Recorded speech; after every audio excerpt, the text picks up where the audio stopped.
Hey, what's up everyone? Welcome to another episode of Box Art Reviews. This is number 16, and this time, because I haven't done one in about two months, I decided I'm going to take a look at all the box arts I missed since last April when I did one of these, and today. So what we're going to do is this episode's going to be all about May. I'm going to look at all the big released games that came out in May, and we're going to review the cover art that came with those games. So let's get straight into it with the first game that came out in May that was really big. Might have sucked, but was really big. Kinda, not really. It wasn't really that big, but it was somewhat big. Thor: God of Thunder in 3D. Now, I didn't play this game, but I heard so many bad things about it. But I will say this, the box art is actually not that bad for this game. I do like that they actually used Chris Hemsworth as the main, as Thor for the case of the game, and then do some shitty 3D modeling. So, you have Chris Hemsworth going, I'm badass and brooding, and he's like, oh, I got my hammer of electricity, and you see lightning just come out of it and hit something in the background, which looks like a really fancy looking lightning rod or something, and in the background you see Asgard. It looks all nice, it's all blue and stuff, even though I don't think it was blue in the movie. They just said, you know what? We like blue for our box art. We're going to put a lot of blue in it. And, it looks nice. And, of course, Chris Hemsworth is badass. So, you know what? I like this box art. I don't think it's, amazing, but I think it's okay. I'm going to give it a 6.5 out of 10. Let's go on to the next one, which is Brink. Now, Brink was one of those games that many people didn't like. I really liked it, but that's besides the point. The box art for this game is actually really nice. I actually really like the box art. The thing about the box art is they used a lot of blue in this. Obviously, you can tell they used a lot of blue. But I didn't mind it here because there was a lot of blue in the game. The game really looks really blue. It looks, I guess, futuristic to them is either white or blue, and they got both white and blue in this freaking box art. And I gotta admit, it looks cool. I like how the guy's like, oh, I got a gun, and I'm shooting it, and I have a fire bottle, and I'm jumping. That guy's a badass. I mean, come on. He's jumping. He's firing a gun, and he has a bottle of fire. He's like, I don't even care about my life, man. This is my place. This is Sparta. I'm gonna jump with a fire bottle. And in the background, you have everybody else shooting and stuff, and you have the Ark, which is the main place in Brink, and there you go. There's a box art for Brink. I actually like that. I really did. So, you know what? I'm gonna give the box art for this game a 7 out of 10. Let's go on to the next one, which is L.A. Noire, or like I like to say, the third box art today that has blue in it.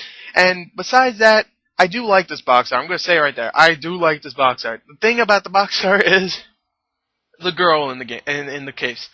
The girl looks so dopey and stupid looking, like her face, just like she's like, Durf, and it kind of ruins the box art for me because it takes up like 1/4 the freaking box art, and then you have everything else that's like all serious looking, like Cole Phelps, the main character in the foreground, going, yeah, I'm badass with my gun, and going like, what? And all the cool art design and stuff in the background with all those cops investigating stuff in the top right with the red going on. It looks really cool. It's very noirish too with the font for the LA Noire. It looks really cool, but then you have the freaking dopey doofy chick going, Durf, and it kind of ruins the case for me. Besides that, I really do like the case. Besides the chick going, Durr, I do like it. I'm going to give it a 7 out of 10, but it's really doopy. So, let's go. Doopy, what the hell? It's dopey, whatever. Anyway, let's go on. Let's go on to the next one, which is Dirt 3. Now, the box art for this is your standard racing game, really. It's just racing game cover. It's really just a car whizzing by, and there's nothing in the background. It's just a big plain color in the background. It looks like the car's in purgatory, maybe just driving around in circles. I don't know if that's what goes on in the game, but it looks like it's just a car in purgatory just driving, and that's pretty much it. And the box art itself looks nice, I would say, because of the way the car looks. It's not your standard just one color car with nothing on it. It's like the car has a whole bunch of advertisements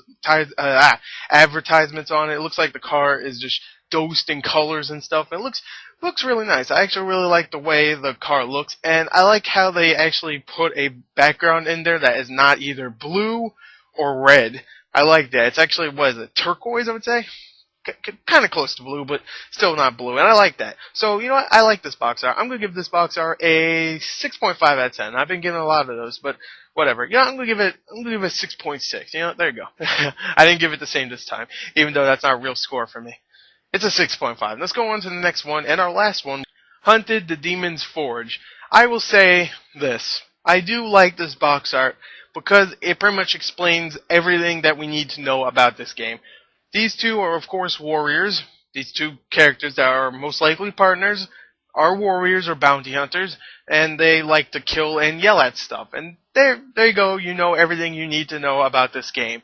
That's pretty much it. She uses a bow and arrow in the background, and she barely wears any clothing. And he wears a lot of clothing, a lot of armor, and uses a sword. And in the background, you see a whole bunch of skulls and some grayness. I guess that's supposed to be like an explosion or something in the background. I'm not really sure. But there you go. That's really all you need to know about this game. I do like the artwork with this game, though. I mean the box art at least. It does look really nice, and they actually look much more realistic than they do in the actual game, which is, most of the time you say that about artwork besides the actual 3D modeling of a character, so that's not really surprising. But anyway, I do like this artwork. I do like the box art. There's not much going on in it. There's not many colors, but I do like it. I'm going to give it a 7 out of 10. And there you go. There is my box art reviews number 16, where I take a look at all the box arts for games that came out in May. I know I missed a couple here and there, like Kung Fu Panda 2 and Pirates of the Caribbean Lego Edition, but I didn't have enough time for all that stuff. So anyway, look forward to next week where I talk about all the box arts that came out in June, and that's pretty much it. So thank you and goodbye.